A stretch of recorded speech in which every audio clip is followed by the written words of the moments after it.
Siap, Bapak Ibu. 1, 2, 3. Nomor berapa ini? Siap. Nomor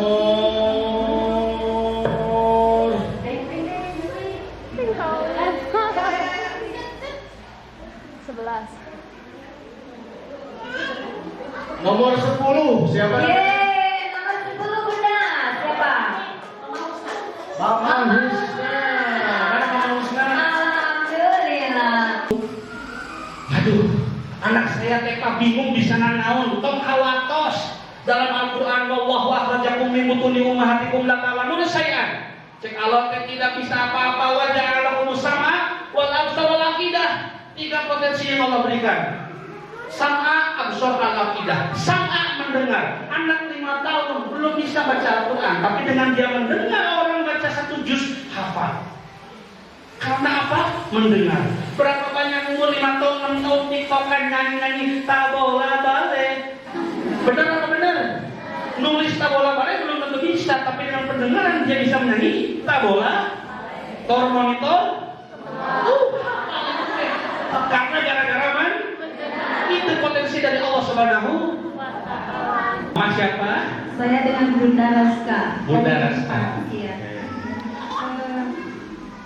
Sedikit bercerita sedikit, kebetulan saya mempunyai seorang anak sambung Pak yang kebetulan bersekolah di sini, yang sangat bucin sekali terhadap bundanya gitu. Karena kebetulan anak sambung saya adalah laki-laki, ada sedikit kekhawatiran buat saya ke depannya. Karena dia kalau di rumah itu sangat dekat sekali dengan saya, terus kayak sebelumnya, jadi kayak kalau saya kayak perlu cium-cium itu kayak berlebihan gitu loh Pak. Nah kadang-kadang itu membuat saya agak sedikit risih. Dia sudah kayak tidak menganggap saya sebagai ibu sambungnya, jadi ya mungkin buat saya itu adalah anugerah ya, karena tidak semua anak sambung bisa begitu dekat dengan ibunya. Tapi pada Allah, dengan izin Allah, anak saya begitu dekat dengan saya. Yang menjadi pertanyaan saya, bagaimana cara saya menjelaskan terhadap anak saya bahwa perlakuan-perlakuan seperti itu kedepannya jangan terlalu seperti itu Pak, tanpa harus menyakiti perasaannya gitu loh. Karena anak saya merasa selalu bilang, oh Dede sayang sama Bunda, ketika saya larang, Dede jangan terlalu begini dong sama Bunda, dia selalu menjawab, karena Dede sayang sama Bunda, gitu seperti itu. Terima kasih Pak. Kasih teman-teman dulu.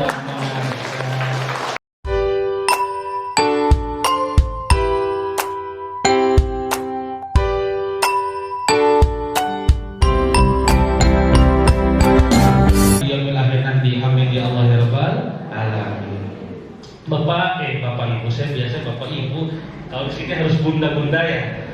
Mohon maaf belum terbiasa punya. Izin sambil sedikit berdiri ya bunda-bunda. Hari ini kita akan sama-sama belajar. Jadi posisinya adalah bukan saya menggurui, tapi sama-sama belajar. Izinkan saya untuk men-share apa yang telah saya baca. Nah, apa yang telah saya ketahui kepada bunda-bunda semuanya semoga menjadi ilmu. Gitu, ya. Yang hari ini ditemakannya itu transformasi pola asuh, mendidik anak dengan cinta dan logika. Waduh, bener lagi Bu. Ternyata bukan hanya lagu saja, cinta dan logika bisa menjadi judul seminar. Gitu ya. Nah, pendekatan yang saya buat di sini adalah pendekatannya berbasis masalah. Jadi bunda-bunda harus tiktokan sama saya. Kalau saya panggil Bun, diwalana, gitu. Bun, siap pada seminar? Siap. Nah, di sana radio butut nyalius, dikupingkan tidak. Tapi perlu ada komunikasi 2 arah. Agar apa? Agar ilmunya nyampai. Maka selagi sedikit aja tidak melirik saya, wah hilang ilmunya Bu. Nah, gitu ya. Harus melirik terus. Gitu. Bun, siap pada seminar? Siap. Siap pada belajar? Siap. Hari kita mulai dengan mengucapkan al-basmalah bersama-sama. Bismillahirrahmanirrahim. Baik. Mengawali seminar ini, Coba Bunda lihat gambar yang ada di depan. Oke, saya kasih waktu 10 detik. Gambar apa kira-kira yang ada di depan ini? Oke, tidak mengucapkan. Aku ada bintang. Sudah? Oke, ingat ya kata Pak Kepala tadi, ada door prize. Siapa tahu ini Bunda yang siap menjawab dapat door prize itu. Oke. Sudah dilihat? Oke. Siapa yang mau mengutarakan pendapatnya apa yang dilihat dari gambar ini? Boleh kok, nggak apa-apa. Sok siapa aja. Bunda yang mana? Oh ya Bunda yang ini Bu. Bunda. Nah, Bu Cucu atau Bunda nanya? Senior. Boleh dengan Ibu siapa? Bunda siapa? Dengan Ibu Rina. Ibu Rina. Boleh Bu Rina bisa dijelaskan gambar apa di depan? Yang pertama dari mulai masa kita remaja menemukan cinta pertama. Oh sebentar, ini masa remaja? Anak-anak. Anak-anak. Ini masa remaja menemukan cinta pertamanya, terus menjadikan setelah menikah menjadi pasangan, menua bersama, sampai akhirnya meninggal seperti saya. Ini yang meninggalnya ibu dan perempuan dulu atau laki-laki dulu? Nah, berarti ini duda. Ya. Nah, yang ini? Ini kemudian laki-lakinya meninggal. Oke, itu ada penjelasan. Kira-kira gambar apa namanya ini? Transformasi kehidupan. Kehidupan. Boleh kasih tepuk tangan kepada Insya Allah Bu, poinnya baru 1 untuk mendapatkan umrah ya. Gitu. Baik, Bun. Siap ya. Gambar ini menjelaskan kepada kita ternyata hidup itu ada fase. Dalam kehidupan itu tidak ujuk-ujuk kita dewasa, tetapi ada fasenya. Ketika kita melihat di fase yang pertama, ini adalah fase anak-anak, di mana kehidupannya hanya bermain dan bermain. Lalu sampai ke fase yang kedua, tumbuh dengan remaja. Fase yang ketiga, menemukan pasangan hidup. Fase yang selanjutnya, hidup bersama sampai menua bersama. Pertanyaan saya adalah, bunda-bunda ini sekarang ada di fase paling mana? Yang pertama, yang kedua, yang ketiga, atau yang keempat? Oke, secara umur kira-kira ada di mana? Di wala Ratu Bunda di 3 atau di 4? 3. Itu secara umur. Tapi secara perilaku bisa nggak nomor pertama? Betul tidak? Terkadang bahkan ada karena semakin menua itu kelakuannya semakin seperti anak-anak. Itu fase di mana kita mungkin ada yang sedang di sini atau mungkin OTW ke sini, ya. Tapi yang pastinya semuanya pasti OTW ke sini. Kita mungkin di fase ini dan anak kita mungkin di fasenya ada yang di sini dan yang ada yang kedua. Boleh angkat tangan yang anaknya sudah 1, sudah 2, sudah 3. Waduh, ampun, senior semua. Ya, siap. 4 atau 4. Ada yang anaknya 4. Aduh, kami dikira jadi 5 ya. 5 mungkin 5. Aduh. Terima kasih ya. Harusnya yang pergi di sini ibu aja. Ya, saya di sana gitu. Saya mah baru 2 ibu gitu ya. Baik, itu fase. Terkadang kita harus disadarkan di mana fase kita. Agar apa? Agar kita tahu bahwasanya perkembangan itu terjadi. Perkembangan itu terjadi. Pernah kita mendengar celotehan tekaraos kurang kali teh atos ageun? Betul? Berarti apa karaos datang ngiluan ngurus? Terus ya? Karaos. Sekarang kita akan mempelajari perkembangan ini.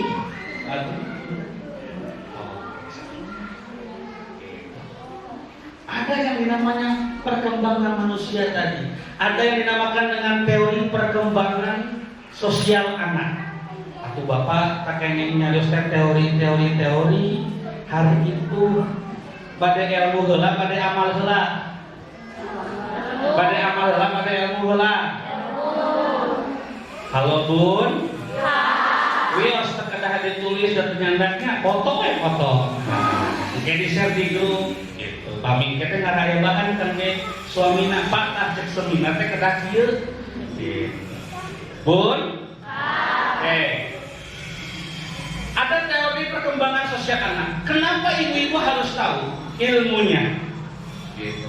Ada yang bilang tadi tempat lima amal Pak terkedah ilmu dulu, amal dulu itu harus kita pahami ibu-ibu. Ada yang jago resep, ada yang jago masak. Ada yang ahli ilmu, ada yang ahli amal. Ada orang tahu resep makanan apapun dia tahu. Kalau airnya segini, garamnya harus segini. Kalau misalkan dagingnya segini, takarnya segini, tapi dia jarang masak. Teori. Karena dia ahli ilmunya saja. Ada orang jago masak, hajatan mau masak. Tapi ketika ditanya resepnya, nggak tahu, pokoknya mah gini weh. Tambahin saat. Ini mah kurang garam sedikit, tambahin. Ayo begitu. Itu teh ahli amal kurang ilmu. Sedikit ilmunya tapi amalnya agak perlu ilmunya sedikit saja.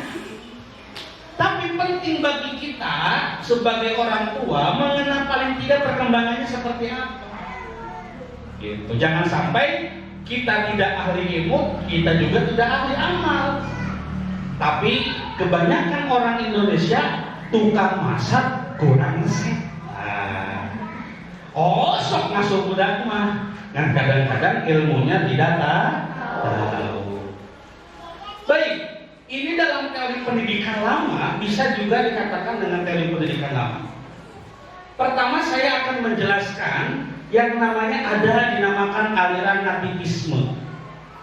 Aliran nativisme itu aliran yang memandang bahwa anak itu perkembangannya selalu mengikuti gen keturunan dari orang tuanya.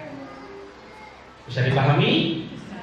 Jadi lamun orang tuana geulis, murang kalina ge geulis. Bapana kasep, murang kalina kasep. Ibuna sok nyanyi, murang kalina suantena sae. Ibuna seniman, anaknya juga. Itu menjadi salah satu kenapa hadir buah jatuh tidak jauh dari karena ada aliran filsafat, aliran pendidikan yang mengatakan anak itu tumbuh kembangnya gimana gen dari ibunya, gen dari bapaknya. Maka kalau saya katakan berarti kalau seperti itu cara mendidik anak itu mulai dari kapan ibu? Angkat tangan yang sudah tahu deh, saya kasih pertanyaan yang sangat-sangat mendasar. Mendidik anak itu mulai dari kapan? Dari mana gelak, mengangkat tangan gelak, sok. Sebelum menikah. Sebelum pendidikan anak itu dari proses mencari calon pasangan hidup. Karena dialah yang akan mewariskan gen kepada anak kita. Bukan ketika pas 3 bulan, 4 bulan habis itu didoakan, tidak. Tapi pendidikan anak itu dimulai dari mencari pasangan. Poin satu ilmu. Berarti murang kali abdi mau menyincuna koyo anu kumaha pilari jodona anu kumaha. Karena sudah jelas ibu dalam Al-Quran juga, laki-laki yang baik hanya untuk perempuan yang baik hanya untuk laki-laki yang baik. Ini kata aliran yang pertama, bahwasanya berkembangnya sesuai apa? Gen. Karena ada satu keluarga kori semuanya. Ada suara abina biasa, lain gena, bukan prahna. Ada orang teman saya, dia nyantri A B C D pengen jadi kiai, dia nggak punya terah kiai, nggak jadi kiai. darah daging itu yang akan diturunkan kepada anak. Maka salah satunya perkembangan anak itu sesuai gen. Setelah ini hadir, datanglah aliran yang kedua, namanya aliran empirisme. Aliran ini menolak bahwasanya anak-anak mah bukan gara-gara gen, nggak ada hubungannya gen itu. Yang penting itu apa? Perkembangan anak dipengaruhi oleh stimulus lingkungan. Maka anak itu lahirnya dari luar rahim. Rahim biologisnya dari ibunya, rahim karakternya dari keadaan lingkungannya. Lingkungannya kejam, maka dia akan menjadi orang-orang yang sangat berdisiplin. Pernah kita melihat fakta lapangan? Ada tidak? Di satu keluarga, satu orang perempuan, kakak-kakaknya, adik-adiknya, sepupu-sepupunya laki-laki semuanya. Perempuan tersebut karena gaulnya dengan laki-laki, maka kadang-kadang menjadi perempuan yang tomboy. Ada? Karena perkembangannya melalui empiris. Atau mungkin kebalikannya, laki-laki yang kadang-kadang gaulnya dengan perempuan. Nah, itulah yang menjadikan bahwa kembang anak itu bagaimana lingkungan. Atau Pak Adi, anu mana anu leres teh. Perkembangan anak teh kumaha gen atau kumaha lingkungan. Bapak ibu dari bunda-bunda semuanya memilih kok beralwasiah menjadi lingkungan yang menciptakan perkembangan anak-anak bunda semuanya. Apakah hanya ditujukan kepada empirisme? Tidak. Tapi lahirlah yang ketiga, namanya adalah aliran konvergensi. Aliran konvergensi tidak menolak yang pertama gen dan tidak menolak yang kedua lingkungan. Tetapi aliran tersebut mengakomodir bahwasanya anak mah tina gena aya pengaruh, tina lingkungan nage aya pengaruh. Pertanyaan selanjutnya, di manakah Islam? Bagaimana Islam memandang perkembangan anak? Dalam hadis dikatakan, ma min mauludin yuladuna alal fitrah fa abawahu yuhawidanihi au yunasironihi au yumajisanihi. Maka yang sesuai dengan agama Islam itu adalah teori yang ketiga, bahwasanya ma min mauludin yuladuna ala fitrah. Fitrah itu bawaan. Bapaknya yang menjadikan majusi itu lingkungan. Maka inilah teori perkembangan anak yang sesuai dengan agama Islam. Oh, ternyata anak itu berkembang gimana gen kita, gimana juga lingkungan. Kalau gimana lingkungan bisa diciptakan. Lingkungan boleh dipilih, boleh diciptakan. Pilihannya adalah kalau kita tidak mau ribet, kita pilih sesuatu pihak ketiga untuk menciptakan lingkungan. Kalau misalkan kita mampu, maka kita menciptakan lingkungan di rumah. Dengan cara apa? Kita akan bahas selanjutnya. Baik, Bun. Sok. Realita di rumah. Anak susah diatur dan orang tua mudah marah dan capek. Betul apa betul? Cung aya nu teu capek. Cung. Cung anaknya anu gampang diatur. Setiap hari, setiap pagi enggak juga. Kadang iya, kadang enggak. Berarti namanya relatif. Gitu. Fakta ini fakta. Gak bisa kita nyala. Anak susah diatur. Gitu. Fakta kedua, banyak orang tua tidak benar-benar belajar mengasuh. Ini fakta. Gitu. Emang sebelum mengandung, sebelum melahirkan, pernah belajar dulu nggak bagaimana cara mengasuh? Tidak. Tadi tidak mau menjadi ahli resep. Maunya ahli masak. Budakan heula we kayak kumaha kewe. Betul apa betul? Hanya ikut cara pandang orang tua terdahulu atau berdasarkan kebiasaan. Kebiasaan kalau misalkan pulang sekolah ikut MDT, ngaos sorena, wongina we di pasien PR ngajakeun PR. Oh, bobet aku dalapan, indahnya. Indah. Sudah, tapi padahal zaman sudah berubah. Anak juga berbeda. Pertanyaan saya adalah ketika anak susah, orang tua mudah marah, apakah masalahnya di anak? Atau cara kita mengasuh? Yakin? Yakin kamu nyalahin anak? Yakin? Ari eta ngalienteun anu dicarikan teh murah kali atau pribadi ibu? Nah, atau nyalahkeun anak ke ibu? Emosi. Boleh next bagus? Oke. Maka hadirlah hari ini seminar yang bertajuk transformasi pola asuh. Pak Adit, kenapa sih harus transformasi? Padahal bisa aja dengan perbaiki atau rekonstruksi atau implementasi. Karena kalau perbaiki hanya memperbaiki yang salah dalam mengasuh. Kalau rekonstruksi cenderung sekarang itu menata ulang. Habis itu membangun dari nol, memperbaiki dan menyempurnakan. Transformasi ibu-ibu bilih ayeuna teh sesah dihafalna, bahasa singkatnya adalah berubah. Apa? Berubah. Badai berubah. Mau berubah? Siap berubah? Itu kurang kompak pun. Badai berubah. Kalau Pak Adit berubah jadi naon? Kurang berubah kumaha ngalinten Pak. Amak-amak nanti Adit juga mau ya.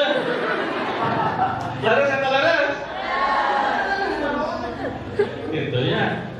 Kita akan merubah apa? Gitu. Kenapa Pak Adit pakai sekarang berubah? Oke, ilmu ibu nih.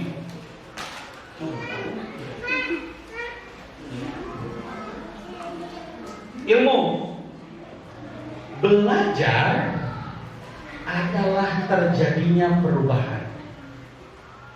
Ini yang paling panjang setelah kuliah bertahun-tahun saya kuliah. Intinya belajar itu berubah. Kalau orangnya tidak berubah, dia tidak belajar. Saya ulangi lagi. Inti dari belajar itu apa? Berubah. Inti pendidikan berubah. Dari yang apa? Dari yang belum tahu menjadi tahu. Saya ulangi ya. Berubah apa? Akhlaknya dari jelek menjadi baik. Itu berubah.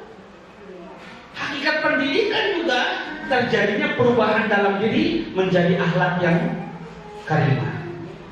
Itu tujuan pendidikan. Ibu sekarang naik motor, ada lubang. Masuk ke lubang, jatuh. Besoknya kita udah tahu nih, di depannya ada lubang, mau dilewatin apa ke pinggir? Berarti ibu sudah berubah. Berarti sudah belajar. Bisa dipahami? Itu namanya belajar. Maka transformasi ini berubah dari apa? Berubah dari dalam diri kita. Dari mindset sampai kebiasaan. Mindsetnya ternyata pola asuh itu bukan bagaimana sekarang anaknya yang berubah, tapi cara pandang seorang ibu itu yang mesti dirubah. Kenapa harus dirubah cara pandang seorang ibu? Karena berkali-kali seorang ibu salah memandang anaknya. Transformasi bukan mengubah anak, tetapi mengubah cara kita sebagai orang tua bagaimana mendidik anak. Karena masalah parenting itu bukan di teknik, masalah mendidik anak itu bukan di cara tekniknya, tapi cara pandang kita kita sebagai orang tua menilai anak. Itulah kenapa judul sekarang hari ini transformasi. Lalu selanjutnya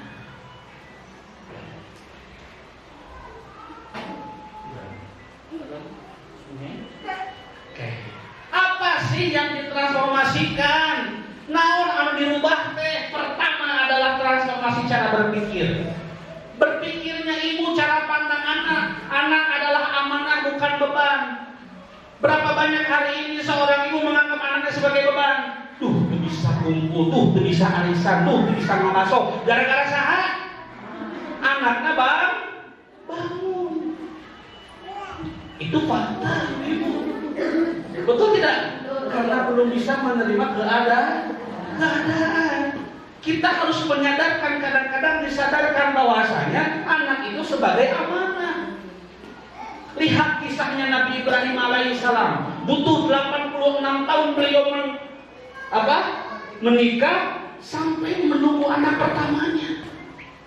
Waktunya 86 tahun, dan ketika anak pertamanya itu ada, itu bukan dari istri yang pertamanya, tapi dari istri yang keduanya. Penantian yang sangat panjang. Masih berpikir bahwasanya anak beban. Betul, kadang-kadang kita dicapaikan dengan anak, tapi ingat, ketika kita merubah pola pikir, anak itu adalah investasi. Ibu osok investasi, karena naon investasinya? Emas, tanah, rumah, karena saham. Karena naon? Arisan membahas sanes investasi. Investasi mah kamurang kali. Kasaha investasi teh? Jangan anggap sekarang bayar di kubur Allah Syah mahal. Tidak, itu investasi kita untuk akhirat. Investasi kita untuk anak. Jangan anggap di SPP sekolah, SD, SMP, SMA sampai kuliah, SMP sebagai pengeluaran keuangan. Jangan dianggap seperti itu. Anggapnya sebagai investasi masa depan. Kenapa menginvestasikan ke anak? Kenapa enggak ke adik? Kenapa enggak ke orang tua? Karena anaklah yang nanti ketika kita sudah tidak ada yang akan mendoakan kita. Dan doa anaklah yang dalam hadis tersebut dikatakan waladun sholihun yada'u. Berpikirnya dulu dirubah. Berarti ketika sekarang memandang anak itu bukan memandang lagi beban, tetapi sebagai amanah. Selain transformasi cara berpikir, ada transformasi cara bicara. Dari membentak menjadi menuntun. Cara mendidik dari menyuruh menjadi contoh. Itu simple, tapi cara pandang. Karena di bawah alam sadar kita, karena nggak sadar anak, tapi itu berpengaruh. Orang sudah tahu tapi nggak mau untuk mengamalkan. Betul nggak? Ingat, tujuannya juga berubah. Bukan hanya dari tahu sampai tahu, tapi mau untuk mengamalkan. Saya dapat doa dari Ustaz saya. Katanya apa? Banyak manusia sekarang sudah tahu ilmunya tapi nggak mau mengamalkan. Ibu ada masalah keuangan tidak? Ada. Pernah ada masalah keuangan? Pernah ada masalah kehidupan? Banyak hadis mengatakan, Bu, kalau kesulitan baca Al-Waqiah pagi hari sama sore hari. Sholat duha dirutinkan. Tahu kan itu panaik rezeki, tahu kan? Tahu nggak? Tahu bahwa sholat Al-Waqiah itu panaik rezeki, tahu? Sholat duha itu panaik rezeki, tahu? Tapi apakah kita mau mengamalkan? Kadang-kadang malah atau lupa. Makanya berdoa sama Allah itu apa? Ya Allah, jadikan kami dari yang belum tahu menjadi tahu. Sudah tahu mau untuk mengamalkan. Sudah itu apakah cukup? Belum. Sudah mengamalkan, ikhlas dalam mengamalkan. Dalam bahasa Arabnya apa? Allahumma ja'alna minal ladzina la ya'lamuna fa ya'lamun. Wa ja'alna minal ladzina ya'lamuna fa ya'malun. Wa ja'alna minal ladzina ya'malun fa yukhlisuna wa yukhlasun. Itulah kadang-kadang untuk mendoakan diri kita dari yang belum tahu menjadi tahu, sudah tahu mau mengamalkan, sudah tahu sekarang cara berpikir, mau nggak mengamalkan, mentransformasikan hal-hal yang sepele ini. Dan yang terakhir mentransformasikan niat dari sekedar biar dulu menjadi biar berakhlak. Itulah kenapa alasannya apa yang ditransformasikan. Satu poin sudah selesai. Poin yang keduanya, kenapa dengan cinta? Bapak Ibu, boleh ditekskan? Pak, kenapa menikah dengan cinta? Karena dengan cinta anak perlu memahami, bukan sekedar waktu. Karena dengan cinta membentuk pola pikir anak. Karena dengan cinta tumbuhlah keikhlasan. Karena dengan cinta akan menghadapi apa? Bukan hanya sekedar patuh, tetapi dia kesadarannya tumbuh. Membuat bonding antara ibu dengan anak, antara ayah dengan anak itu perlu. Hadir rasa sayang untuk nilai ekstra jos, rosso pakai rasa. Mendidik anak pakai rasa. Dengan ketulusan keikhlasan. Kadang-kadang sedikit, biasanya di bapak-bapak suka gengsi, mengatakan saya, mengatakan afirmasi cinta, betul? Inilah kenapa alasan menikah dengan cinta. Dan yang kedua adalah dengan logika. Kenapa butuh logika juga? Karena anak itu belajar dari rasa aman, ada batasannya. Setelah sekarang ibunya memanjakannya dengan rasa kasih sayang, tapi ingat ada aturan yang harus dilakukan, ada logika berpikir yang akan dijalankan sama orang tuanya.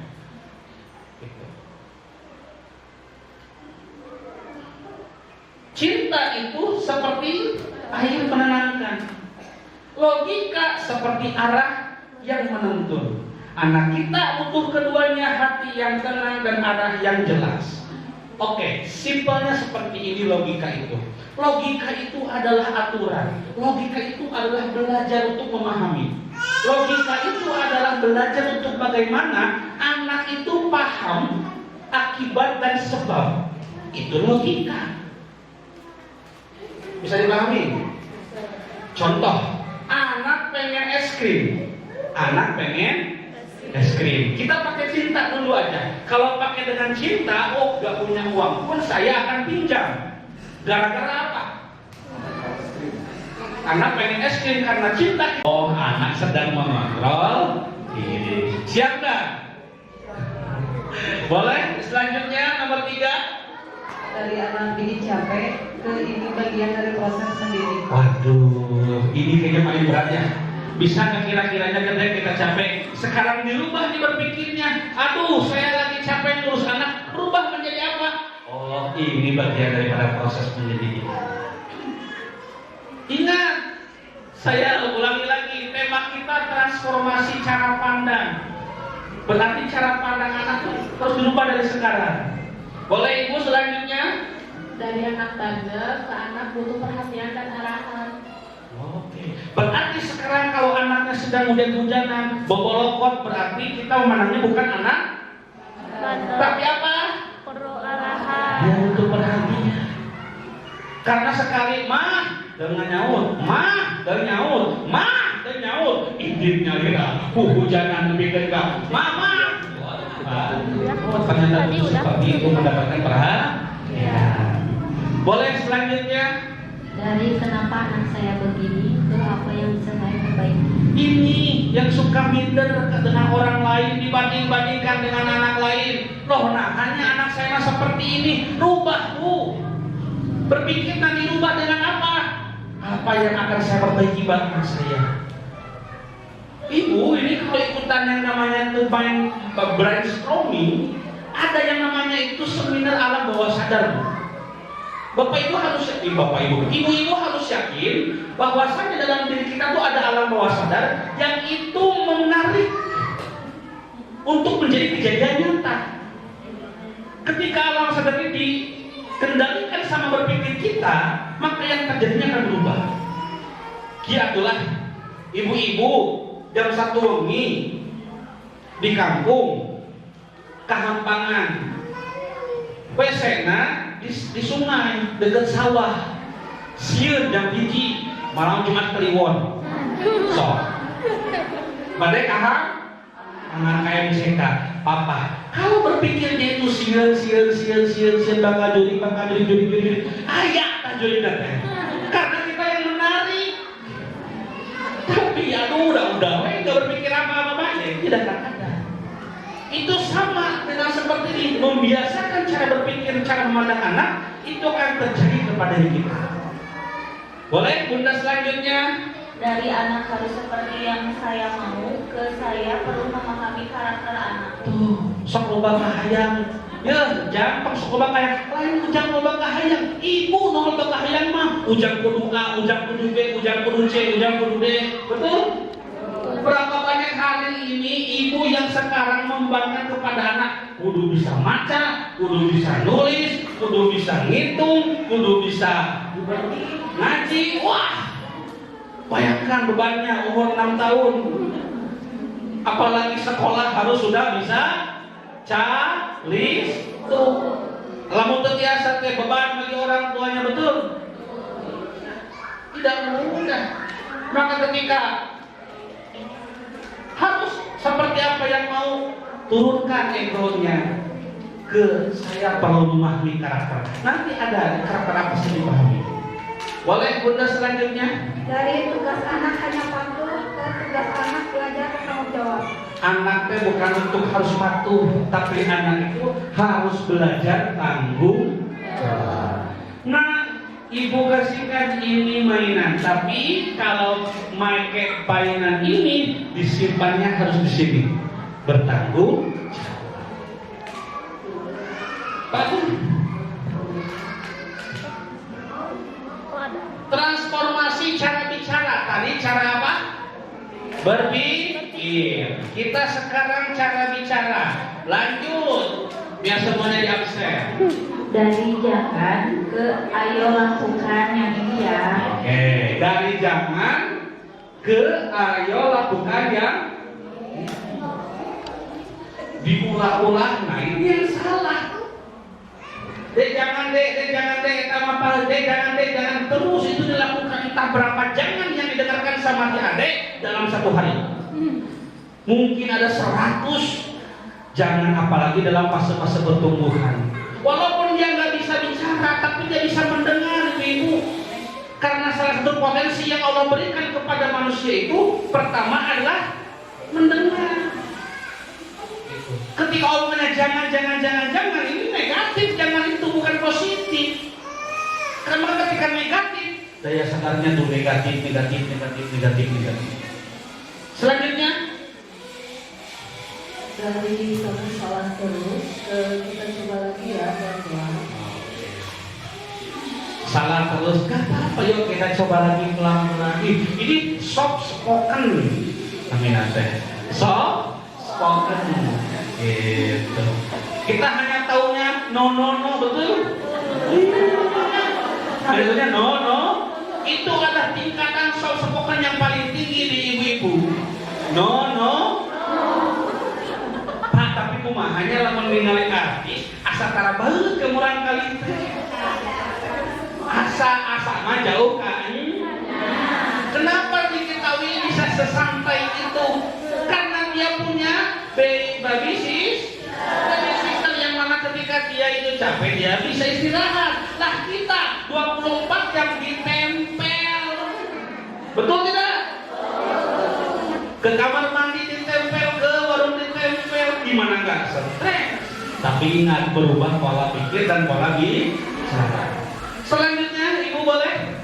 Jadi berisik banget, ke suaranya dikecilkan ya. So, ngaku bu, jangan gandeng, cum menyelesaikan. So, balas nggak? Mau nggak berubah? Simple, ini jujur saja, ini simple, tapi berdampaknya besar. Karena antara negatif dengan positif. Gitu. Ibu tahu konslet? Konslet terjadi ketika negatif ketemu diganti jadi apa? Kosleng. Lanjut Bun, boleh? Oh. Dari enggak boleh ke boleh, tapi setelah ini ya. Oke. Seperti tadi, teacan wakosna, kumaha nih galana, bahasanya yang harus kita lakukan karena transformasi cara bicara. Ibu, mangga. Dari cepetan ke ayo kita selesaikan bareng. Dari sok, ayo. Termasuk mungkin hari ini, pagi tadi, pas mau berangkat ke Kober, enggal keunjang cepetan yang kuburukeun. Diganti dengan ayo kita selesaikan bersama-sama. Lanjut selanjutnya Ibu. Dari kamu bikin mama marah ke mama sedih kalau begini. Tuh. Itu komunikasi dua arah. Gitu. Jangan bicara sama anak itu, ya kamu mah ya carekeun kolot, piambekeun mama teh itu negatif. Tapi kalau diganti dengan mama itu sedih loh kalau kamu melakukan itu akan berpikir anaknya, karena anaknya juga tidak mau orang tuanya sedih. Boleh dilanjut? Dari dibilangin berapa kali ke kita ingat lagi ya aturannya. Bu, pernah tuh membuat aturan kurang kali? Aturan naon? Jajan namun hiji. Terus aturan jajan, betul? Aturan lain ada? Apa aturan yang lain? Mandi berapa kali? 2 kali. Ganti baju sendiri apa bersama-sama? Oke. Lagi terakhir. Oke. Tombol lompatan. Raina yang pernah lompatan? Praktekkan langsung. Jalannya pelan. Itu transformasi apa? Udah. Itu transformasi cara bicara. Terakhir, Pak Agung, punten. Transformasi cara mendidik. Ini mah mau lanjut lagi, stop sedikit lagi, Ibu, sampingnya. Dari menyuruh menjadi memberi contoh. Dari menyuruh memberi contoh. Paling relate urusan apa? Sholat. Bapak nakah, ibu nakah. Itu. Terkadang ketika menyuruh belum melaksanakan sholat. Mana yang afdol? Tapi yang afdol itu adalah mengajak sholat bersama. Kalau laki-laki ke masjid, kalau ibu perempuan bersama-sama di rumah. Itu yang paling afdol. Dicontohkan langsung. Selanjutnya, Dari melarang menjadi menjelaskan. melarang menjadi menjelaskan. Selanjutnya, Dari menghukum menjadi mengarahkan. tong ayeuna teh dihukum urang kali sakumaha urang kali bisa mengontrol diri, kita menjadi menjelaskan. Selanjutnya, Dari memaksa menjadi mengajar. Apalagi? Boleh? Dari mengontrol menjadi memimpin. Oke, lanjut. Dengan kiri, aduh, ibu dibantu seperti ibu emang nggak sok. Ku ibu di harus dari. Sok. Dari Siap ke? menjadi pemahaman. Oke, dari menakut-nakuti menjadi memberi pemahaman. Cung ayeuna teh lamun misalkan nasi teh seep bakal betul. Lamun nasi teh seep bakal hasil ya. Gitu ya. Ditakut-takutkan Bapak Dedi, ditakut-takutkan dengan hal-hal yang mitos. Betul? Betul. Jangan duduk di lawan Pak bisi naon? Halangan, we pokoknya leres teh. Jang satos maghrib mah kedah dibu lawan bisi aya naon? Itu masuk ke dunia mitos kita itu ya. Boleh Ibu dihabiskan? Dari reaktif emosi menjadi responsif, tenang dan sadar. Tenang dan sadar. Terakhir sama ibu lagi deh boleh. dari instan menjadi proses bertahap. Tuh. Banyak ternyata tugas kita ya. Atos di foto atos. Atos di-sharekeun ke grup. Tos di-sharekeun ke suamina. Nah, kieu ieunya gitu. Pak, mun bade nyuara teh tah kedah kieu urang berubah we ayeuna mah. Cara mendidik harus seperti ini. Soleh ari kudu kitu mah insyaallah. Amin ya Allah ya rabbal alamin. Dibukoskeun ka kepala sekolah napa kepala sekolah. Iya suami abi kami geus buatosan, mudah-mudahan nanti kirim tiket umroh. Nah, gitu. Poin nya. Next baru. Oh, oke. Kita ke teori lagi. Tadi praktek, sekarang teori lagi. Ternyata dalam tipe pola asuh itu, ini kayaknya bunda-bunda guru mah sudah pada tahu. Ada 4 tipe pola asuh. Ada berapa? Kalau tadi mah orang tua murid, sekarang ke ibu-ibu gurunya. Boleh pinjam ininya ibu? Oke. Bu cucu mondeng. Oke. Iya. Ada tipe 4 pola asuh dan berdampak. Pertama ada pola asuh otoriter, yang kedua otoritatif, yang ketiga permisif, yang ketiga abai. Bagus? Yang pertama? Dari next. Oke, boleh dari usia kamu dua tuh? Yang mau silakan dibacakan. Boleh ibu, sok sini, sebelah sini aja bisa. Ingat, pola asuh nomor 1 namanya otoriter. Apa? Otoriter. Boleh bu dari definisi karakter dampak. Karakteristik orang tua cenderung mengasuh dengan aturan yang ketat dan menuntut anak untuk patuh tanpa banyak penjelasan. Stop dulu. Keywordnya patuh tanpa penjelasan. Next bu, karakteristiknya orang tuanya seperti apa? Komunikasi berlangsung satu arah, di mana orang tua lebih banyak memberi perintah daripada mendengarkan.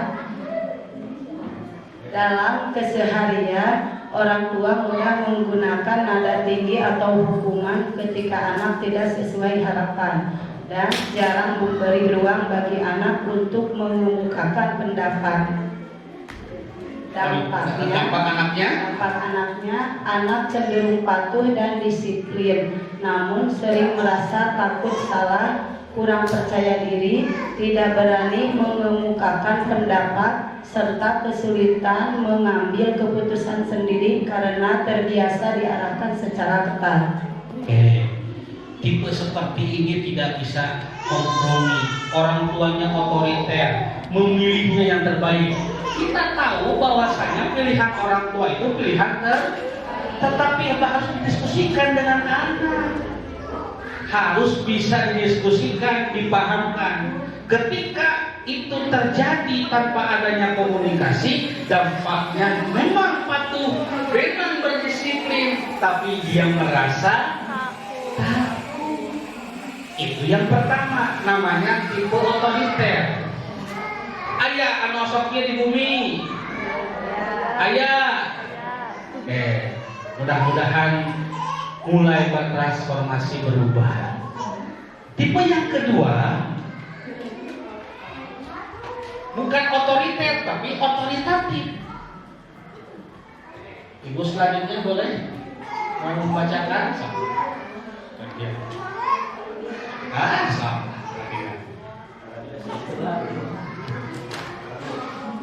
Pola asuh otoritatif. Karakteristik orang tua mengasuh dengan keseimbangan antara kasih sayang dan ketegasan. Mereka menetapkan aturan yang jelas, namun tetap memberikan penjelasan yang dapat dipahami anak. Komunikasi berlangsung dua arah, di mana anak diberi kesempatan untuk berbicara dan didengar.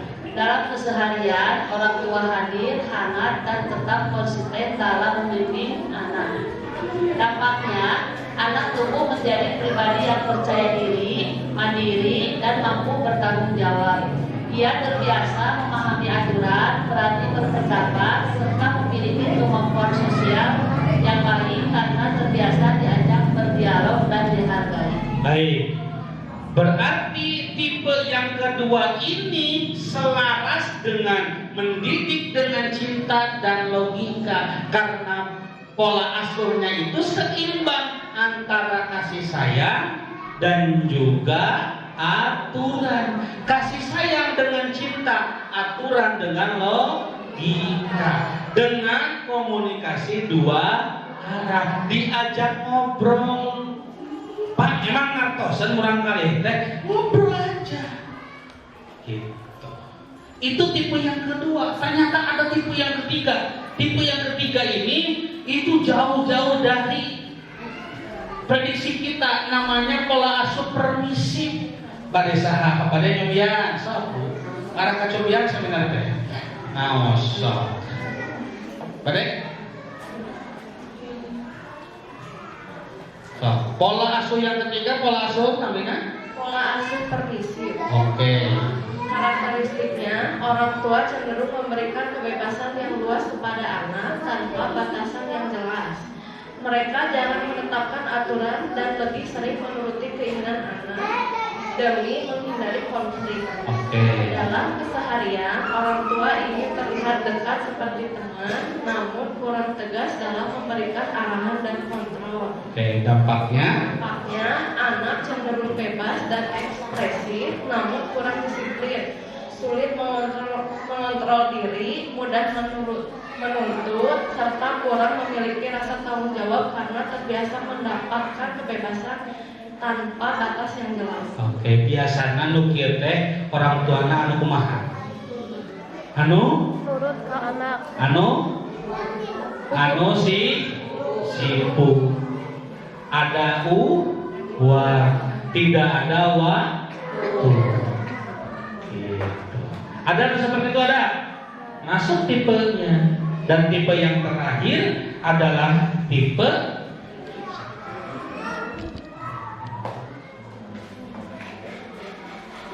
apa ya? Terakhir boleh. Ibu siapa soal? Yang terakhir pola asuh abai. Karakteristiknya, orang tua menunjukkan keterlibatan yang sangat minim dalam kehidupan anak, baik secara emosional atau maupun interaksi sehari-hari. Komunikasi jarang terjadi dan perhatian terhadap kebutuhan anak, terutama secara emosional, sangat terbatas. Dalam keseharian, orang tua lain sibuk dengan urusannya sendiri sehingga anak kurang mendapatkan bimbingan dan kedekatan. Dampaknya, anak sering merasa kurang diperhatikan, kurang percaya diri, kesulitan mengelola emosi, serta cenderung mencari perhatian di luar karena minimnya keterlibatan dan kedekatan dengan orang tua. Itulah 4 tipe mengasuh. Pak Adit, lalu yang mana yang relevan? Yang relevan itu nomor 2, aturan dan cinta. Tapi yang lebih relevan lagi adalah penyesuaian dengan kasus. Kalau kasusnya itu sudah mulai dewasa dan sudah keluar dari jalur hitamnya, maka tipe yang pertama otoriter perlu digunakan oleh ibu semua. Tapi untuk pendidikan anak usia dini disarankan menggunakan tipe nomor 2, tipe otoritatif. Tipenya adalah antara kasih sayang dan juga aturan. Next, kita percepat. Pelan-pelan dulu. Stop. Next, Pak Bung. Itu kelebihan. Ibu stop dulu. Baik. Bun.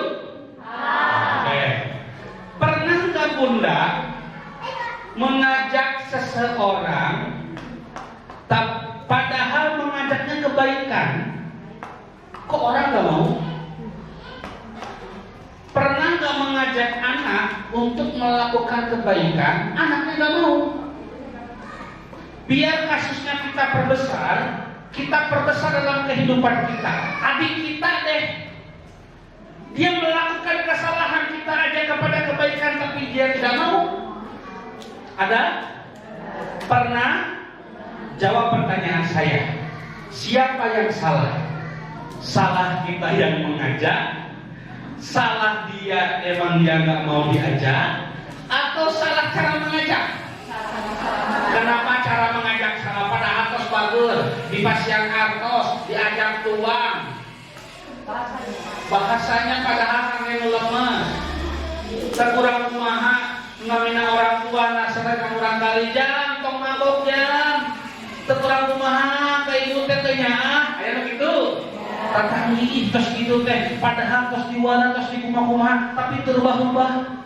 Aya teh nu kitu. Aya nu kitu aya. Sok ayeuna ibu paling maksimal deh titik terendahna ketika mengajak mungkin kepada suami. Aya atau hanya kita berubah, kita teh mau ABCD, padahal kita mengajak kepada kebaikan, mengajak berubah kepada hal yang lebih baik. Tapi kenapa orang nggak mau? Pengen lebih simpel lagi, yo kita perendah. Ayeuna beureun karatang dia apakah sama ibu-ibu, Bu, ayo urang ke majelis taklim. Ah, ali mah kewe. Aya begitu. Padahal ngajakna ke majelis taklim. Bu, ayo atuh urang seminar parenting. Aduh, abi mah aya ieu lah. Terkadang orang tidak bisa menerima kebaikan, tidak bisa menerima nasihat kebaikan. Saya ada anak. Ini namanya goa. Betul? Saya ulangi lagi, Bun. Senyum sekarang. Ini namanya apa? Oke.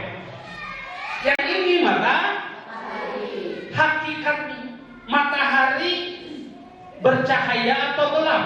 Cahaya. Hakikat doa bercahaya atau gelap? Gelap.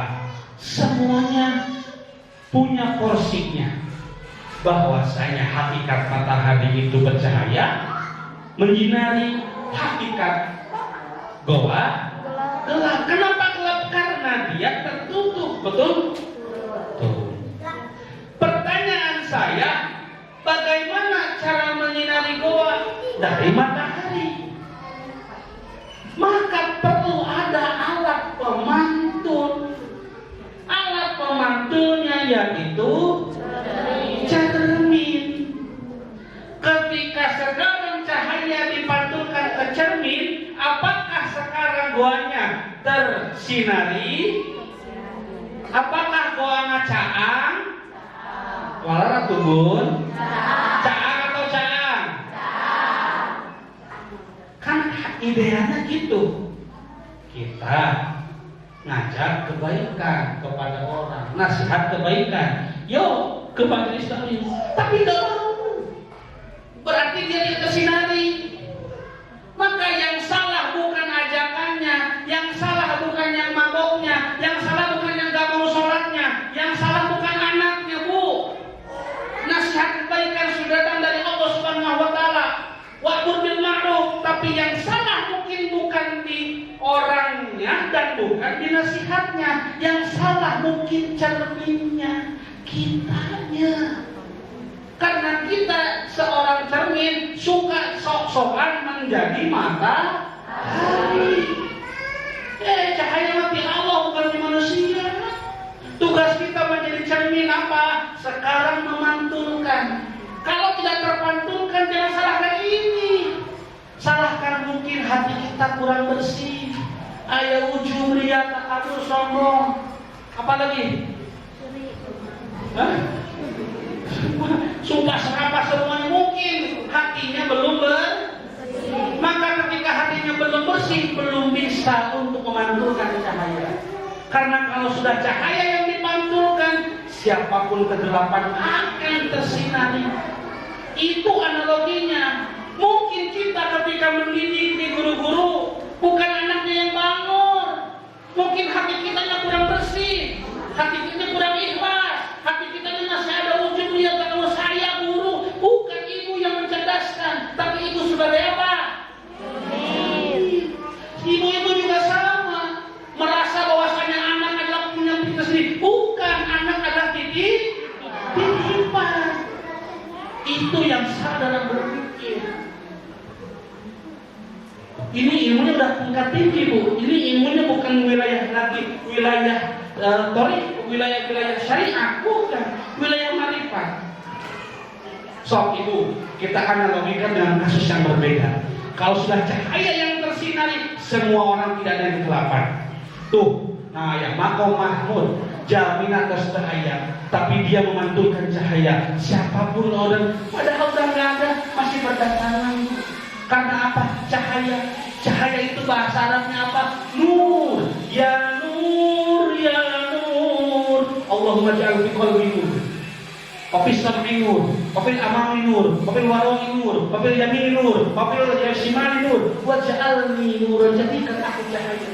Karena ma'rifat itu nurun yaqdimullah fi qalbi abdi, cahaya yang Allah pantulkan ke dalam hati seorang hambanya. Maka ketika hati kita bersih, memantulkan cahaya itu gitu. Nah, bapaknya tersebut nyari oste, mungkin tadi. Nah, dari aku keluarga teh, mungkin itu alasannya. Tapi konteksnya kita sekarang ke anak. Kenapa anak tidak mendengarkan kita? Karena mungkin kita belum ikhlas untuk menerima itu. Karena hati kita masih belum bersih. Hati bukan jahat, hati bukan hati yang di sini. Ya. Kolbu bukan hati, hati bukan kolbu. Kolbu apa? Kolbu itu adalah dimensi abstrak wilayah ketuhanan dalam diri kita yang mengatur diri kita. Tidak seluhat dulu. Itulah mungkin kunci sekarang bagaimana mendidik itu bukan memakai pengetahuan saja, tetapi menggunakan rasa. Ingat kata saya tadi di awal, jangan salah, jangan kalah sama extra jos, rosso, hukum lima, rosso, pakai rasa. Makanya kalau kata saya mendidik anak, rosso, pakai rasa dari hati. Karena dari hati akan sampai ke hati. Hatinya bersih, insya Allah akan sampai kepada hati yang bersih. Lalu, oke. Oh, ternyata tidak hanya cukup anak, Bu. Ada dimensi kesolehan pendidik. Ternyata ada dimensinya. Cik, ibu-ibunya udah soleha belum? Guru-gurunya? Ibu-ibunya sudah soleha atau belum? Kita cek di 3 dimensi. Pertama adalah kesolehan pribadi. Bagaimana cara melihat kesolehan pribadi? Pertama adalah komitmen ibadah mahdoh kepada Allah. Yang kedua kedekatan dengan Allah. Artinya apapun yang dijalani di dunia ini harus menjadikan dia dekat dengan Allah Subhanahu wa Ta'ala. Itu soleh terhadap diri sendiri. Apakah cukup? Belum. Ada yang dinamakan dengan dimensi kesalehan sosial. Orang teh kudu soleh kabatur, kudu kumaha bermanfaat bagi Allah. Aduh, anak saya teh bingung bisa naon, tong hawatos. Dalam Al-Qur'an wallahu akhrajakum min butuni ummahatikum la ta'lamuna syai'an. Cek Allah teh tidak bisa apa-apa, wa ja'alakum sama wal absar wal aqidah. 3 potensi yang Allah berikan. Sam'a, absar, al-aqidah. Sam'a mendengar. Anak 5 tahun belum bisa baca Al-Qur'an, tapi dengan dia mendengar orang baca 1 juz hafal. Karena apa? Mendengar. Berapa banyak umur 5 tahun, 6 tahun tiktokan nyanyi-nyanyi tabola balik. Benar apa benar? Nulis tabola balik belum tentu bisa, tapi dengan pendengaran dia bisa menyanyi tabola. Tor monitor. Karena gara-gara itu potensi dari Allah Subhanahu. Tapi kalau kita sedikit-sedikit lah akademik biasa ya, kebaratan ada yang namanya itu Howard Gardner. Ada multiple intelligence, ada kecerdasan majemuk. Ibu kudu tahu, kecerdasan dia teh kudu tahu. Ngalah naon, ngalah bisa ngajurutkeun urang kali. Cik, urang kali abdi teh punya kecerdasan mana? Cek hiji-hiji di mana? Di dieu. Kecerdasan fisik, kecerdasan sosial, waktosna moal cekap hiji 10 menit, kayak 40 menit jelaskeun. Tapi foto. Aya bahan kage macang di bumi, geus. Terakhir Pak Agung, pelan-pelan dulu. Satu lagi, pelan-pelan dan kelihatan. Terakhir Bu, sebentar. Oke. Saya kasih rahasia Nabi Ibrahim. Nabi Ibrahim alaihissalam itu dia terkenal dengan julukannya apa? Abul Anbiya, bapaknya para nabi. Berarti dia sukses mendidik anaknya, sangkan anaknya itu menjadi nabi. Diteliti apa yang dilakukan oleh Nabi Ibrahim alaihissalam. sampai dia itu menjadi bapaknya para nabi. Bahkan ya, anaknya bukan 1, 2 yang jadi nabi, gitu ya. Yang dia rasul dan jadi wali banyak. Ternyata Nabi Ibrahim alaihissalam ketika berdoa selalu menggunakan kata-kata dzurriyyah. Dzurriyyah itu bahasa Indonesianya anakku, keturunanku. Maka doa Nabi Ibrahim yang pertama, Rabbana hablana min azwajina wa dzurriyyatina qurrata a'yun waj'alna lil muttaqina. Ya Allah, anugerahkan kepada kami istri-istri kami, keturunan kami sebagai penenang hati kami. Yang keduanya apa? Rabbi ja'alni muqimas shalah wa min dzurriyyati Rabbana taqabbal du'a. Dzurriyyah lagi. Ada kata-kata dzurriyyah yang Nabi Ibrahim doakan kepada Allah. Yang ketiganya, Rabbana waj'alna muslimaini laka wa min dzurriyyatina ummatan muslimatan laka wa arina manasikana wa tub alaina innaka antat tawwabur rahim. Dan yang terakhir, sering kita doanya Rabbi habli minas sholihin. So doakan barangkali ya doa-doa Nabi Ibrahim. Gitu. Oke? Siap untuk berubah? Tadi cara berpikir, cara bicara, bertindak, bahkan sekarang cara berdoa. Entong ngadoa teh, ya Allah barangkali bikin sukses. Sukses itu penting Bapak Ibu, tapi bersyukur jauh lebih sukses. Bersyukur jauh lebih sukses. Ada lagi? Stop. Apakah ada pertanyaan?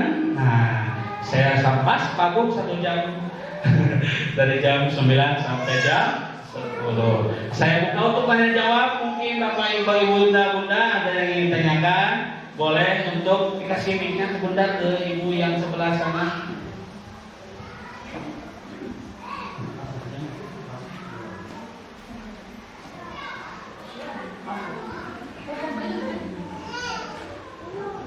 Mudah-mudahan pertanyaannya bagus sehingga nanti dapat umroh ya. Boleh Ibu, Bunda siapa namanya? Mama Aska, boleh. Mohon pencerahannya Bapak. Bagaimana cara menyelaraskan cinta untuk memahami perasaannya, serta logika untuk menuntun pola pikirnya, agar anak dapat perlahan mengurangi ketergantungannya pada mainan tanpa merasa tersakiti, namun tetap terarah pada tanggung jawab dalam menyelesaikan tugas menulisnya. Kasih tepuk tangan dulu buat Bunda Mama Aska. Berarti kalau di cover itu tidak langsung ibu siapa ya, mamahnya ya, Mama Aska. Baik, kita tabung dulu ya. Mainnya main apa Ibu? Main game? Mobil-mobilan seperti Hot Wheels. Hot Wheels, Masya Allah. Boleh? 2 3 kamu? 3 saja ya. 2 lagi boleh, silakan Bun. Assalamualaikum warahmatullahi wabarakatuh. Izin bertanya Pak. Mama siapa? Saya dengan Bunda Raska. Bunda Raska. Iya. Sedikit bercerita sedikit. Kebetulan saya mempunyai seorang anak sanggup Pak yang kebetulan bersekolah di sini, yang sangat bucin sekali terhadap bundanya gitu. Karena kebetulan anak sanggup saya adalah laki-laki, ada sedikit kekhawatiran buat saya ke depannya, karena dia kalau di rumah itu sangat dekat sekali dengan saya, terus kayak sebelumnya itu kayak kalau saya kayak perlu cium-cium itu kayak berlebihan gitu loh Pak. Nah kadang-kadang itu membuat saya agak sedikit risih tidak menganggap saya sebagai ibu sambungnya. Jadi ya mungkin buat saya itu adalah anugerah ya, karena tidak semua anak sambung bisa begitu dekat dengan ibunya. Tapi pada Allah, dengan izin Allah, anak saya begitu dekat dengan saya. Yang menjadi pertanyaan saya, bagaimana cara saya menjelaskan terhadap anak saya bahwa perlakuan-perlakuan seperti itu kedepannya jangan terlalu seperti itu Pak, tanpa harus menyakiti perasaannya gitu loh. Karena anak saya merasa selalu bilang, Dede sayang sama bunda. Ketika saya larang, Dede jangan terlalu begini dong sama bunda, dia selalu menjawab, karena Dede sayang sama bunda. Gitu seperti itu. Terima kasih Pak. Kasih teman-teman dulu. Satu lagi boleh voucher GoFood-nya 1, 2, 3 orang pertama. Silakan, ada? Tidak ada, cukup Ibu. Mangga, sok Mama Sahaya. Assalamualaikum warahmatullahi wabarakatuh. Saya dengan Pak Tuhan ingin bertanya bagaimana cara saya mengasuh sementara saya single parent baru tinggal suami 4 bulan agar saya bisa menjadi ayah sekaligus ibu untuk anak-anak saya. Terima kasih. Wassalamualaikum warahmatullahi wabarakatuh. Waalaikumsalam. Jadi ini ala anwari syatta, ya, beraneka ragam, ya, dari bekerja pola asuh bersama-sama, sekarang sendiri. Terima kasih Bun. Pertanyaannya, izin Ibu saya sambil duduk ya. Oke. Pertama tadi dari Mama Aska, intinya anak candu sekali kepada permainan. Lalu bagaimana memerankan cinta dan logikanya kepada anak agar anak itu tidak candu kepada main. Saya tidak akan melarang anak pakai HP. Saya tidak akan melarang anak sekarang main. Tapi yang akan saya lakukan adalah berkomitmen dengan anak masalah main, masalah game, masalah Hot Wheels. Apa yang perlu kita bangun komitmen terlebih dahulu dengan anak. Ingat, sebelum hak ada yang namanya kewajiban. Punten ibu-ibu guru, ibu hak dulu, kewajiban dulu. Kewajiban dulu dong, baru hak. Bunda-bunda, suami kewajiban dulu, hak dulu. Hah? Hak dulu, kewajiban dulu. Minta uang dulu, atau sekarang ngurus rumah tangga dulu. Ini yang terjadinya salah. Mudah-mudahan bisa menjawab. Ingat, dibangun komitmen antara kewajiban. Kewajibannya sebagai nanti kalau misalkan dia sebagai anaknya anak SD, anak kobar, maka kewajibannya belajar dulu baru main. Ingat, komitmennya gini bunda-bunda, belajar dulu baru main. Belajar berapa jam, main berapa jam. Bu, jangan a priori kepada gadget. Lah, pemain HP wae, main HP mah bodoh, main game wae, karungnya teknologi. Eta mun biasa nyarios HP, cedana bakal nyarios. Gitu. Jadi tertuduh betul. Loh, yang open game-nya kamu, yang disalahkannya aku. Di akhir bertanggung jawab. Teknologi juga bisa menjadi media untuk bagaimana mendidik anak. Teknologi juga menjadi salah satu kelebihan anak. Dan teknologi juga bisa menjadi sesuatu yang itu memberi pengetahuan kepada anak. Cuman masalahnya di komitmen dan rules-nya. Maka jawabannya adalah bagaimana tadi Anda cinta logika tetap. Kalau ibu sekarang memberikan mainan itu berarti bukan cinta.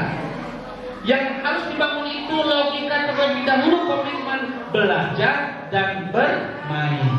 Waktu belajar itu jam berapa? Waktu main itu jam berapa? Itu dulu Bu yang harus dipahami, komunikasi dua arah.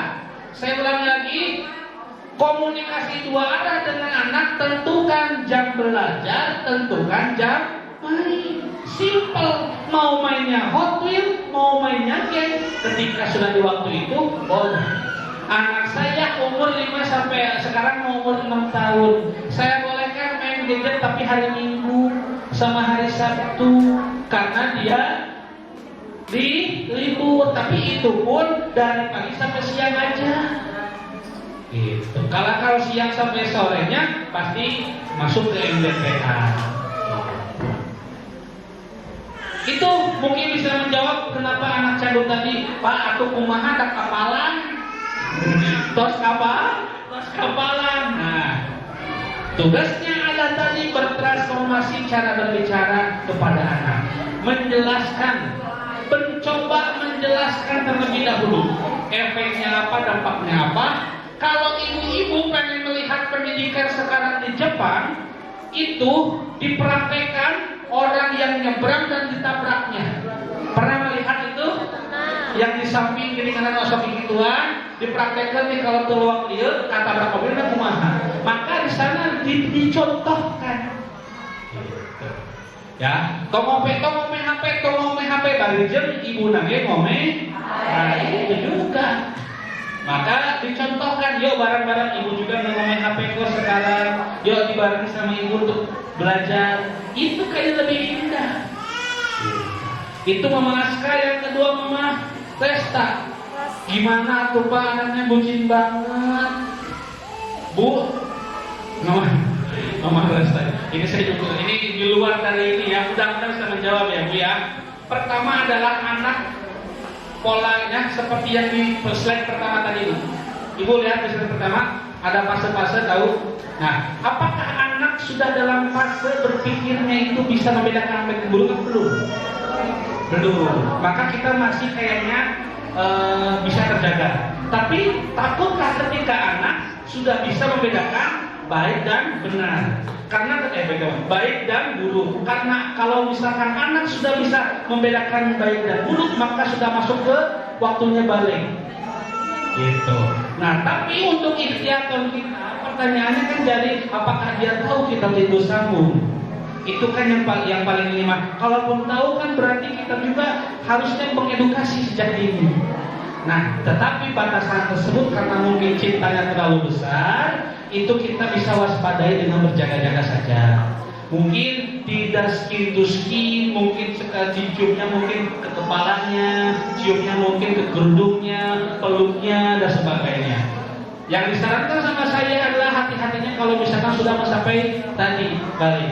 Mungkin sekarang cintanya ada cintanya. Nah, saya takutkannya adalah nanti perasaan yang hadirnya itu timbul. Nah, itu mungkin sebagai ujian hadirnya, bukan sebagai lebih daripada itu. Itu untuk ujian saja. Tapi untuk ikhtiar, alangkah baiknya diajak ngobrol, diedukasi terlebih dahulu. Semoga bisa menjawab ya Bu ya. Gitu. Terakhir Mama Jihan, bagaimana cara mengasuh anak? Bapak saya single parent. Waduh, Masya Allah, tabarakallah. Tepuk tangan dulu Mama Jihan ya. Gitu.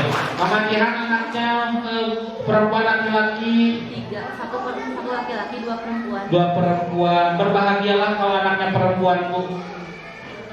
Kalau punya anak perempuan itu jaminannya surga. Atau Bapak, aku mau laki ya. Kalau kayak gendas dan beda. Aduh, beda ayunya langsung. Apa maksudnya? Tapi mohon maaf, anak perempuan itu adalah menjadi salah satu kuncinya orang tua masuk surga tanpa hisab. Tapi anak perempuan juga menjadi salah satu kunci menjadikan orang tuanya masuk neraka tanpa hisab. Tugas orang tua ketika anaknya perempuan sekarang mendidik, mengasuh, menumbuhkan, berkembang, mendidiknya sampai dia remaja dewasa, sampai dia ditemukan dengan jodoh yang tepat. Garis bawahi, jodoh yang tepat. Ketika ibu bisa sekarang mendidik sampai nikah dan begitu kaya sampai kau orang yang tepat, pahalanya surga. Dan ibu tidak akan bertanggung jawab bagi anak. Berbeda kalau anaknya laki-laki, anak laki-laki masa umur hidup punya ibunya. Mau sudah nikah pun anak laki-laki mah punya siapa? punya ibunya.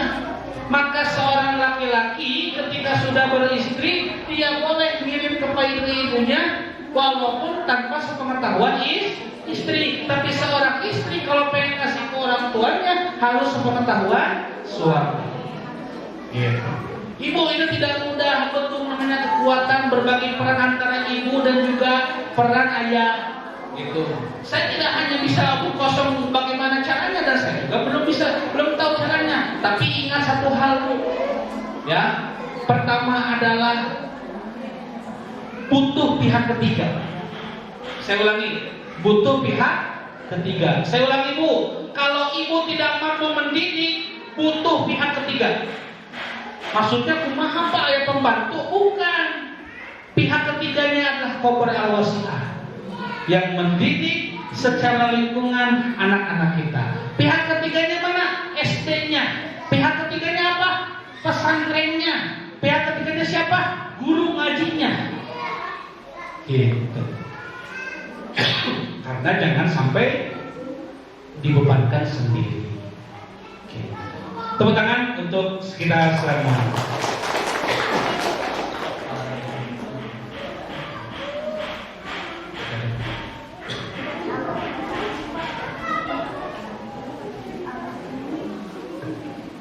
Mohon maaf Bapak, sebelum acara ditutup, boleh satu pertanyaan lagi?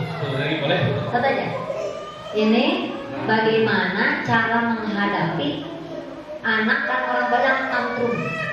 Anaknya juga, kalau anaknya tantrum itu orang tuanya lebih tantrum gimana? Ini kalau anaknya marah, kalau dikasih tahu anaknya jangan seperti ini, malah orang tuanya ngasih taunya lebih lagi.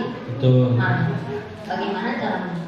Baik, Bu, saya pernah mengabdi 1 tahun di daerah Sulawesi Tenggara, Konawe Selatan, suku Bugis, suku Tolaki.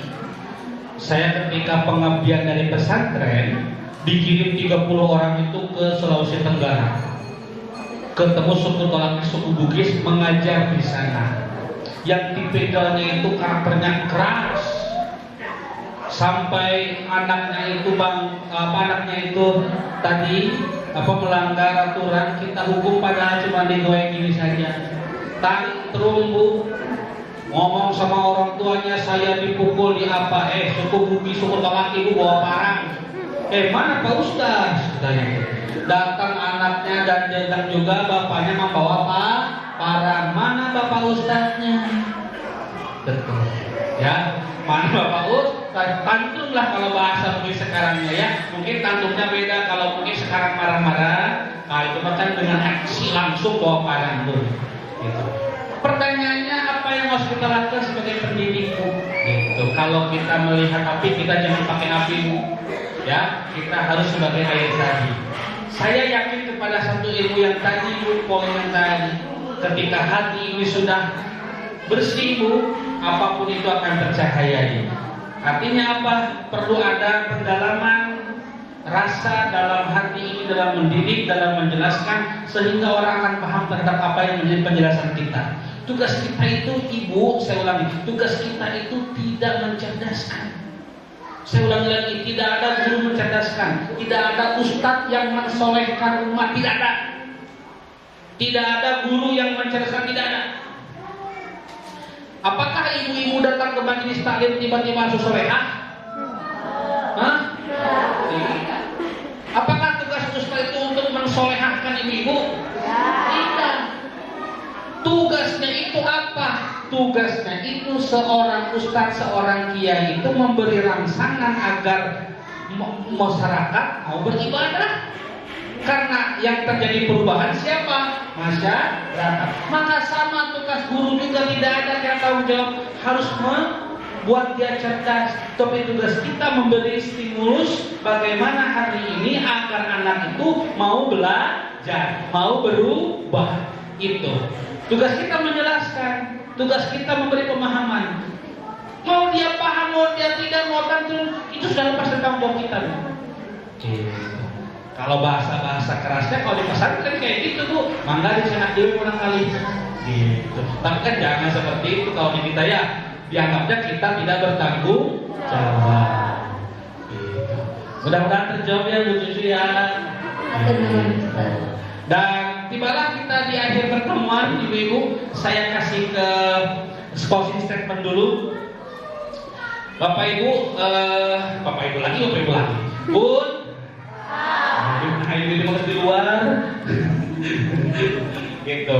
Saya kasih sedikit ibroh ya, sedikit ibroh, mohon didengarkan baik-baik, camkan baik-baik di hati ibu semuanya. Ada yang anaknya pengen jadi dokter?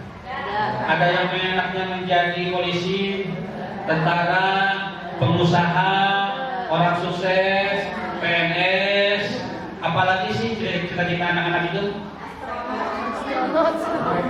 Organisasi pada? Bu, anaknya pengen jadi apa kalau ditanya cita-citanya? Pemain bola. Pemain bola. Dua negeri tapi nya. Ada lagi apa anaknya pengen yang di luar ekspektasi kita pengen jadi apa? Hah? YouTuber. Siap. Baik, Bu, ini ibu dari saya, penutup dari saya, karena ibu sudah jauh-jauh dari sini. 1 tahun kemudian, 10 tahun kemudian, atau bahkan 20 kemudian, anak ibu akan berprofesi.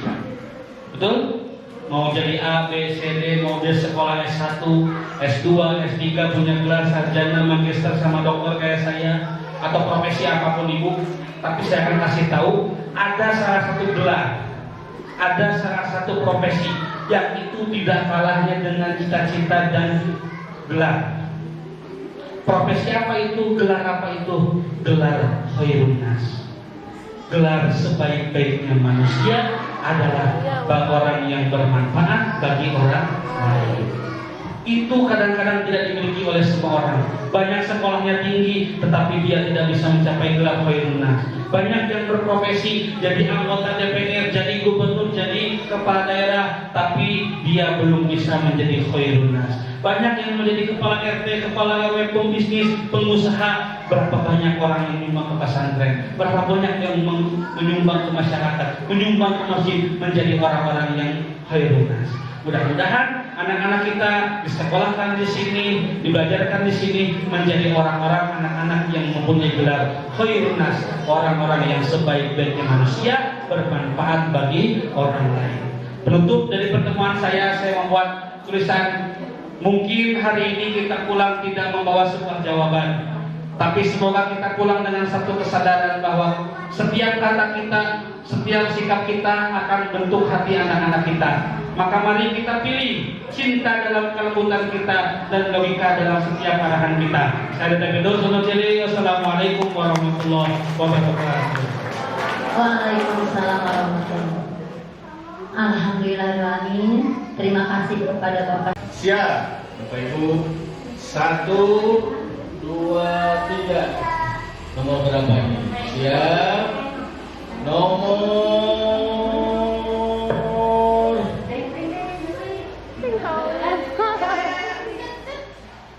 11. Nomor 10. Siapa? Yeay, nomor 10 Bunda. Siapa? Mama Husna. Mana Mama Husna? Alhamdulillah. Mana Mama Husna? Ada? Oh. Mama Husna itu ada di cucu. Aduh, luar biasa ini. Satu lagi ya. Satu lagi kita coba. Brosur berupa Sekarang brosur berupa dan juga itunya. TV 2 pintu, kulkas 14 pintu. Oh, luar biasa.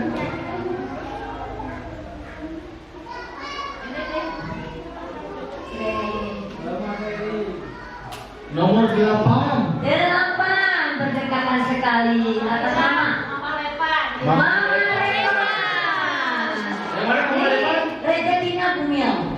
Ternyata Mama Lepan itu sudah tahu. Satu lagi. Mama Lepan yang mana? Oh, Mama Lepan ini. Boleh. Mama Lepan sedang hamil? Oh, enggak. Kira itu Mama Lepan. Oh, Lepan itu. Enggak, itu teh doa dari Bu Cucu biar hamil lagi. Amin. Siap, satu lagi. 1, 2, 3. Kok nomornya deket-deketan ya? Kita coba. Iya. Nomor 33. 33 nama. Iya, mau daftar. Ternyata ini kelas A2 semua. Iya. Gitu. Luar biasa. Satu lagi. Terakhir. Lima lagi juga nggak apa-apa ya. Ya,